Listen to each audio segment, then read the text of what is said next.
చాలా దారుణంగా ఉంది. ఆఫీసర్లు కూడా అలాగే ఉన్నారు పిఠాపురం నియోజకవర్గంలో. ఏ ఒక్క ఆఫీసరు కూడా ముఖ్యమంత్రి బొమ్మ వేయట్లేదు పిఠాపురం నియోజకవర్గంలో. పాడా కమిషనర్ తెలియదండి గవర్నమెంట్ ప్రోగ్రాం వేయాలని తెలీదా?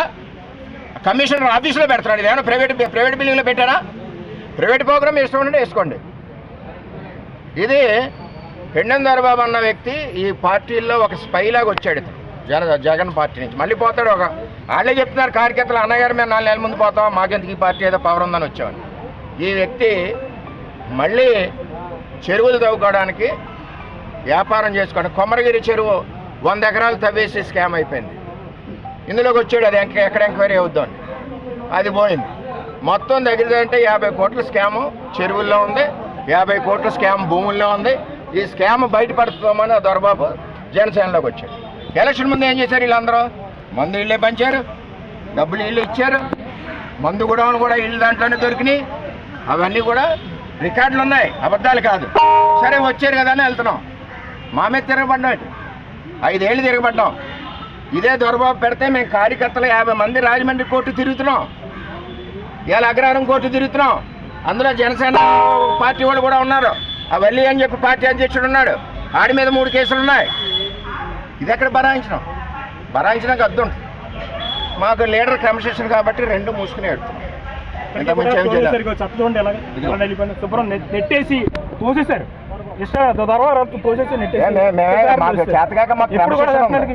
మా పార్టీకి ఒక మర్యాద ఉంది.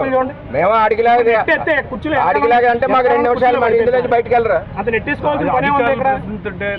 నేను అధికారిని మాట్లాడితే నాయకులకి సంబంధం ఏంటి అంటే వీళ్ళే అధికారికి చెప్పి చంద్రబాబు నాయుడు ఫోటో లేకుండా చేశారు. అర్థమయ్యేది ఏంటంటే ఇప్పుడు ఎవరైతే నాయకులు కలబడుతున్నారో వీళ్ళే అధికారులు చెప్పి చంద్రబాబు నాయుడు ఫోటో శాశ్వతంగా పిఠాపురం నియోజకవర్గంలో లేకుండా చేస్తున్నారు. ఆఖరికి చంద్రబాబు నాయుడు ఒప్పుకున్నా మా ఫోటో వద్దని నేను మట్టికి ఒప్పుకున్నా. కానీ నా లీడర్ 22 ఏళ్ళు ఆయనతో పనిచేసిన కుటుంబం ఇక్కడ తెలుగుదేశం పార్టీ. మా లీడర్గా అవమానం అయితే మేము ఎందుకు ఊరుకుంటాం? అలాగే మేము పవన్ కళ్యాణ్గా అవమానం అయినా మేము ఊరుకోం. పవన్ కళ్యాణ్గా అవమానం అయినా మేము ఊరుకోం. ఎంచేత గెలిపించాం మేము. వాడేంటి ఎన్నిపోటు పొడిచి వచ్చాడు, డబ్బు పచ్చి పెట్టింది దొరబాబు, మందు దాచింది దొరబాబు లీడర్ల ఇంట్లో, ఎలక్షన్లో ఎన్నిపోటు పొడిచింది దొరబాబు. ఇవాళ మట్టి చెరువులు తవ్వుకోవడానికి అప్పుడే 2 చెరువులు రాపత్రలో పెట్టాడు. మొత్తం టీం అంతా వచ్చింది. ఆడి మీద స్కామ్లు 150 కోట్ల స్కామ్లు ఉన్నాయి. ఎందుకు వచ్చే పార్టీలోకి? జనసేనలో ఉండి తొడగొట్టలేపా పౌరుషం ఉన్నవాడైతే. మేమన్నా పార్టీలు మారేవా? పార్టీ ఎలా చెప్తే అలా వెళ్తాం. నువ్వు వచ్చి ఏం చేసావు? పాత జనసేన వాళ్ళు ఎవరిని రానికుండా మీరు కాసేశారు. అందరూ గోలెడుతున్నారు, అన్నగారు మా పరిస్థితి ఎలా ఉన్నారు. మీరు కొత్త టీం అంతా వచ్చేసి మీదడిపోతున్నారు. మాకు చేతగా కాదు, చాలా గట్టిగా ఇస్తాం ఇవ్వడం. పడా కమిషనర్ గారితో సార్ మాట్లాడుతుంటే డైరెక్ట్ గా వాళ్ళందరూ పడా కమిషనర్ చెప్పాడు, తప్పు అయిపోయిందండి, పొరపాటు అయిపోయిందండి, నేను చూడలేదని. గొడవ అక్కడితో అయిపోను. వాళ్ళు వచ్చి మీదడిపోతుంటే తోసేసి నెట్టేసి ఇప్పుడు ప్రోటోకాల్ లేకపోతే పడా కమిషనర్ తప్పు ఎందుకు చెప్తాడు? సారీ చెప్పాలని పనే వచ్చింది, గవ్వ తీసేవలసిన పనే వచ్చింది. చాలా టూ మచ్గా ఉంది ఈ నియోజకవర్గంలో. మేము ఎక్కడ పుట్టి పెరిగా, మేము ఎక్కడి నుంచో దత్తలు రాలేదు ఇంటికి అని తోసేసి. అబద్ధాలు చెప్తున్నాను నేను. మళ్ళీ కొత్తగా వచ్చిన వైసీపీ ఒళ్ళు దగ్గర పెట్టుకోకపోతే తోలు తీస్తాం. మాకు జనసేనతో గొడవ లేదు.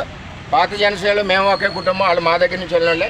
నీకు మట్టి చెప్తాను, నువ్వు మట్టి తవ్వుకోవడానికి వచ్చావు, నీ స్కామ్లు ఆపుకోవడానికి వచ్చావు. నీ స్కామ్లు బయట తీయింతాను నేను. ఏదైతే కొమరగిరి సొసైటీది, నువ్వు తవ్విన చెరువులు, నువ్వు అమ్మిన భూములు అన్నీ కూడా నేను తీయింతా బయట. పిచ్చి పిచ్చి హేళేస్తున్నావు ఒకటి, నీకంటా బాగా తెలుసుమా. కానీ మేము చంద్రబాబు నాయుడు లాంటి క్రమశిక్షణ వల్ల నాయకుడి దగ్గర పెరిగాం కాబట్టి మర్యాదగా ఉంటాం. సార్ కూటమి చెరువుకి ఏ రకంగా చేశారో త్వరలో మీకు ప్రెస్ మీట్ పెట్టి చెప్తాను. ఎవరు ఏం చేశారు, ఏ రకంగా నియోజకవర్గాన్ని దోసుకుపోయారనే దానికి త్వరలో దాన్ని కూడా నేను ప్రెస్ మీట్ పెడతాను.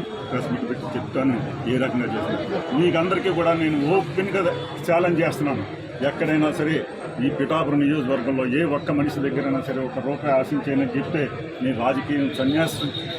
ఆల్రెడీ రాజకీయం నాకు ఇంట్రెస్ట్ లేకపోయినా ఓన్లీ పవన్ కళ్యాణ్ గారికి చేయడం కోసమే నేను స్థానిక సంస్థలు ఎలక్షన్ చేసి పెడతానంటే, రేపు జనరల్ ఎలక్షన్లో ఆయన నామినేషన్ ఇస్తే చాలు ఈ నియోజకవర్గంలో ఆయనకు అత్యధిక మెజార్టీతో నెగ్గించడానికి తప్పనిసరిగా నేను తెలియజేస్తా ఉన్నా. ఎప్పుడైనా సరే మీ మీడియా వాళ్ళందరికీ ఓపెన్ ఛాలెంజ్ చేస్తా ఉన్నాను. అప్పుడు చేశాను, ఇప్పుడు చేస్తున్నాను. ఎప్పుడైనా సరే నా మీద అవినీతి ఆరోపణ ఏదన్నా మీరు చేసి దమ్ముంటే ఎవరినైనా చేయమని నేను కోరుతా ఉన్నా.